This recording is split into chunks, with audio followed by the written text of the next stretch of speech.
Hello दोस्तों, welcome to Purvanchal academy. स्वागत है आप सभी को आपके अपने चैनल पूर्वांचल एकेडमी में।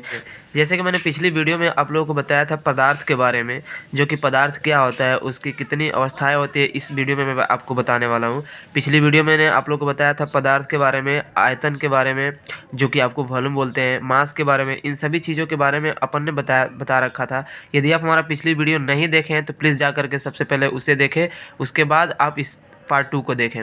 तो आज मैं बताने वाला हूं पदार्थ की अवस्थाएं के बारे में। पदार्थ की अवस्थाएं क्या होती है, ये कितनी अवस्थाएं में होती हैं, उन सारी चीज़ों को एक एक करके एकदम जीरो से मैं बताने वाला हूं आप लोगों को। तो इसलिए वीडियो के अंत तक आप हमारे बने रहिएगा। और यदि आप हमारे चैनल पर नए हैं तो प्लीज़ हमारे चैनल को सब्सक्राइब कर लीजिएगा। तो देखते हैं आज के इस टॉपिक में। आज के सेशन में मैं बता दूं कि पदार्थ की अवस्थाएं। अब इसमें आता है कि पदार्थ की प्रश्न आता है आपका कि पदार्थ की अवस्थाएं कितनी होती हैं। यहाँ पे आप देख पा रहे होंगे पदार्थ की 3 अवस्थाएं होती हैं। कौन कौन सी? पदार्थ की 3 अवस्थाएं होती हैं। अब ये 3 कौन कौन सी है? तो सबसे पहले आपका आता है ठोस अवस्था। यहाँ पे देख पा रहे होंगे आप, ठोस अवस्था, जिसको इंग्लिश में बोलते हैं सॉलिड। ठीक है, सॉलिड कहते हैं। दूसरा की अगर बात करें तो दूसरा आता है आपका द्रव अवस्था। ये आप देख पा रहे होंगे द्रव अवस्था, जिसको कहते हैं लिक्विड। द्रव को बोलते हैं इंग्लिश में लिक्विड बोलते हैं।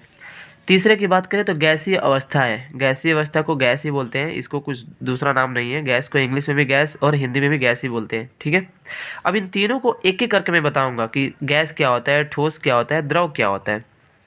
सबसे पहले हम आते हैं ठोस की तरफ, यानी नंबर 1 की तरफ बात करें तो ठोस अवस्था। ठोस अवस्था क्या है, यानी सॉलिड क्या है?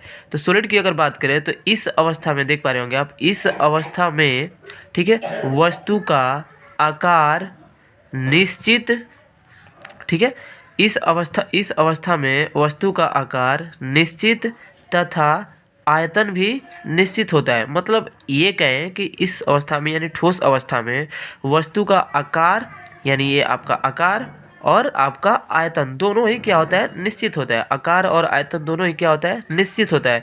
फॉर एग्जांपल अगर मैं बात करूं किसी ईंट, मान लीजिए ईंट लेते हैं, उदाहरण के तौर पे एक ईंट ले लीजिए। ईंट का आकार भी निश्चित होगा, मतलब आकार उसका एक होगा ना वैल्यूम की, मतलब हाँ इतने दूर तक आएगा।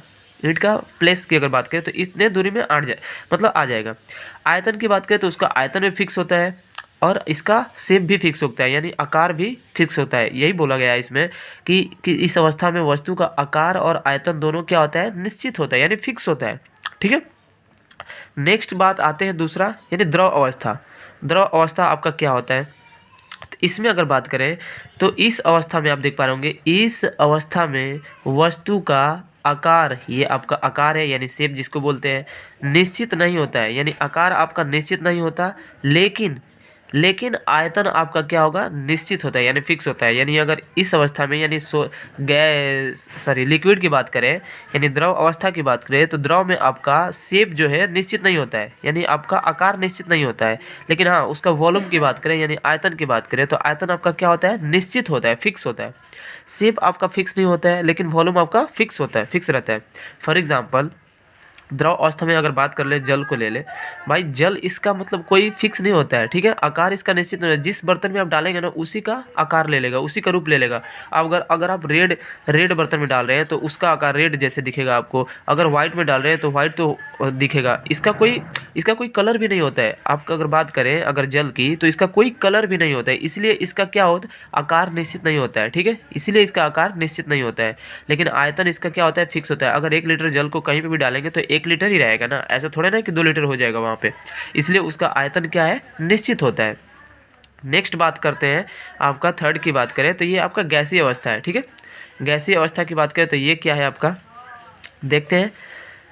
इस अवस्था में देख पा रहे होंगे आप, इस अवस्था में वस्तु का आकार और आयतन क्या होता है, दोनों ही निश्चित नहीं होता है। ठीक है, देख पा रहे होंगे, यानी इसका शेप या फिर वॉल्यूम की बात करें, दोनों ही निश्चित नहीं होता है।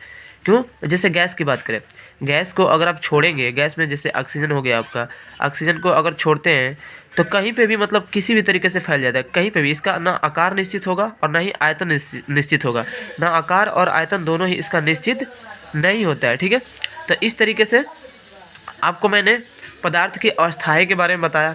नेक्स्ट की बात करें तो ये आपका मूल राशि है, ठीक है। नेक्स्ट मैं बताने वाला हूँ आपको मूल राशियों के बारे में। ये बहुत ही इंपॉर्टेंट होता है क्योंकि सबसे पहले यही आपको पूछा जाता है कि मूल राशियाँ कितनी होती हैं, इसके कौन कौन से मूल राशियाँ कौन कौन सी होती है। तो मूल राशियों के बारे में बता दूँ आपको कि मूल राशियाँ कितनी होती है। देखिए मूल राशियाँ कितनी होती हैं, पहले प्रश्न है आपका, तो आंसर में आपका होना चाहिए 7, ठीक है।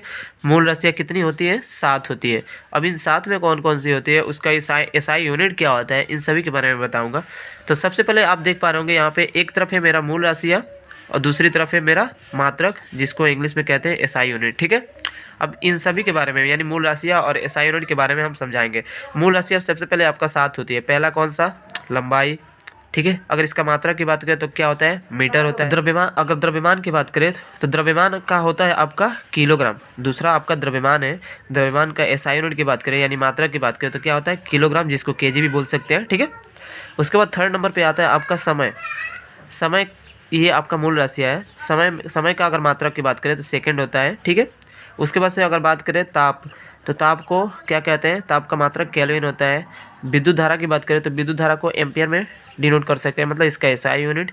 उसके बाद आपका आता है ज्योति तीव्रता, फिर आपका पदार्थ की मात्रा है, मतलब ये 7। अगर आप शुरू से मैं बताऊं तो यहाँ पे आप देख पा रहे होंगे सबसे पहले आपका लंबाई है मूल राशियों में। मूल राशि में लंबाई, द्रव्यमान, समय, ताप, विद्युत धारा, ज्योति तीव्रता, पदार्थ की मात्रा, ये आपका 7 मूल राशियाँ हो गई।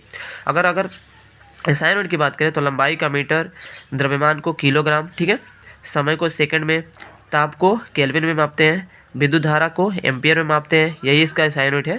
ज्योति तीव्रता को कैंडेला में और पदार्थ की मात्रा को मोल में। तो इस वीडियो में मैंने आप लोगों को मूल राशियों और पदार्थ की मात्राओं के पदार्थ के अवस्थाओं के बारे में मैंने समझाया। आई होप, मैं आशा करता हूँ कि आप लोगों को अच्छे तरीके से समझ में आया। तो मिलते हैं नेक्स्ट वीडियो में, तब तक के लिए थैंक यू।